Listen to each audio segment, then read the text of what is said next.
प्रधानमंत्री जी, रक्षा, स्वास्थ्य और पर्यटन के क्षेत्र में भारत के सहयोगी अरब देश ओमान स्थित इंडियन स्कूल धारसेट की छात्रा दानिया शबू हमसे ऑनलाइन जुड़ रही है और आपसे एक प्रश्न पूछना चाहती है। दानिया, कृपया अपना प्रश्न पूछिए। Respected Prime Minister, I am Dania Shabu Varghese of Class 10 from Indian School Darset, Oman.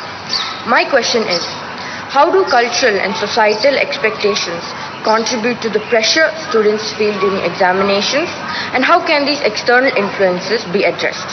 Thank you. धन्यवाद डैनिया।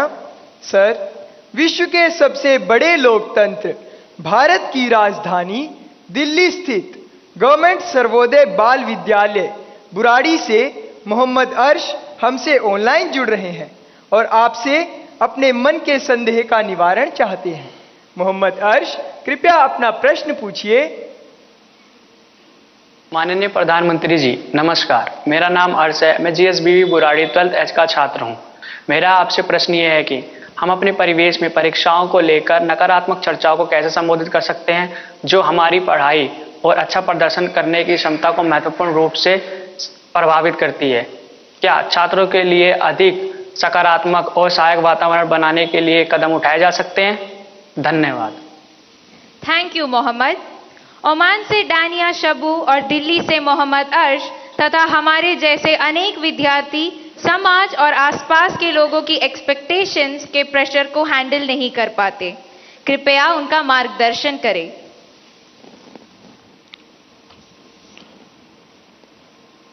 शायद मुझे बताया गया कि ये परीक्षा पे चर्चा का 7वां एपिसोड है और जितना मुझे याद है, मैंने देखा है कि ये प्रश्न हर बार आया है और अलग अलग तरीके से आया है। इसका मतलब ये है कि 7 साल में 7 अलग अलग बैचेज इस परिस्थितियों से गुजरी है और हर नई बैच को भी इन्हीं समस्याओं का सामना करना पड़ रहा है। अब विद्यार्थियों की बैच तो बदलती है, लेकिन टीचर की बैच इतनी जल्दी बदलती नहीं है। अगर टीचर्स ने इन अब तक जितने मेरे एपिसोड हुए हैं उसमें मैंने इन बातों का जो वर्णन किया है, अगर उसका कुछ न कुछ उन्होंने अपने स्कूल में एड्रेस किया हो तो शायद हम इस समस्या को धीरे धीरे कम कर सकते हैं। उसी प्रकार से हर परिवार में ज्यादातर हो सकता है बड़े बेटे ने या बेटी ने पहले एक आध बार ये ट्रायल हुआ हो, लेकिन उनके लिए ज्यादा एक्सपीरियंस नहीं है। लेकिन हर माँ बाप ने किसी न किसी रूप में इस समस्या को जरूर अनुभव किया है। अब सवाल यह है कि इसका समाधान क्या हो। हम ये तो नहीं कह सकते भाई स्विच ऑफ, प्रेशर बंद, ऐसा तो नहीं कर सकते। तो हमने अपने आप को एक तो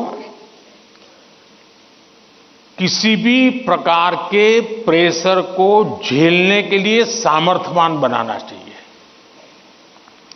रोते बैठना नहीं चाहिए, मान के चलना चाहिए कि जीवन में आता रहता है, दबाव बनता रहता है, तो खुद को तैयार करना पड़ता है। अब जैसे कभी आप उस स्थान पे जाते हैं जहां ठंड ज्यादा है और आप किसी गर्म इलाके में रहते हैं, तो आप मन को तैयार करते हैं कि आज अब मुझे 3-4 दिन के बाद ऐसे इलाके में जाना है जहां ठंड ज्यादा है। तो मन से आप तैयार करते हैं तो धीरे धीरे तो लगता है, पहुंचने के बाद कभी लगता है यार मैंने तो सोचा था उससे तो ठंड कम है, क्योंकि आपने मन से तय कर लिया है। और इसलिए आप टेम्परेचर कितना है कितना नहीं वो देखने की जरूरत नहीं पड़ती, आपका मन तैयार हो जाता है। वैसे ही दबाव को हमने अपने तरीके से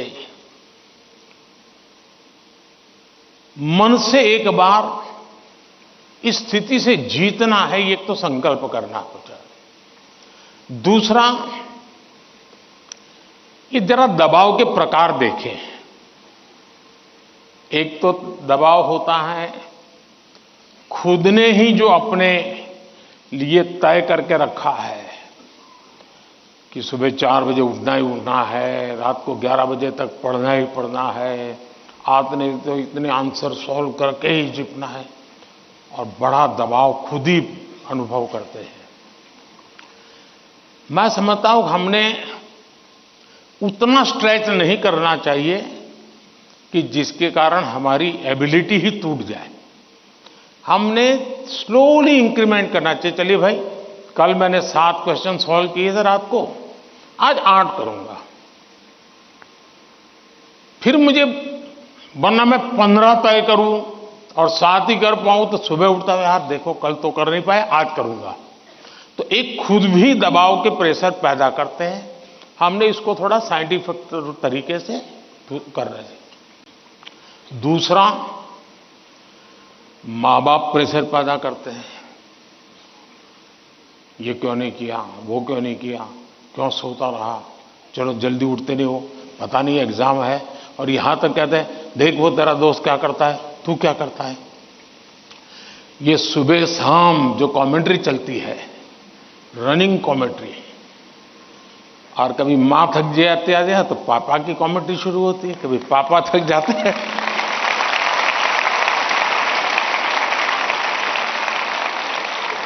तो बड़े भाई की कमेंट्री शुरू हो जाती है, और वो अगर कम पढ़ता है तो स्कूल में टीचर की। फिर या तो कुछ लोग ऐसा है, जाओ तुमको जो करना है कर लो, मैं अपना ऐसे ही रहूंगा। कुछ लोग इसे सिंसियर लेते हैं, लेकिन ये दबाव का दूसरा प्रकार है। तीसरा ऐसा भी होता है कि जिसमें कारण कुछ नहीं है, समझ का अभाव है,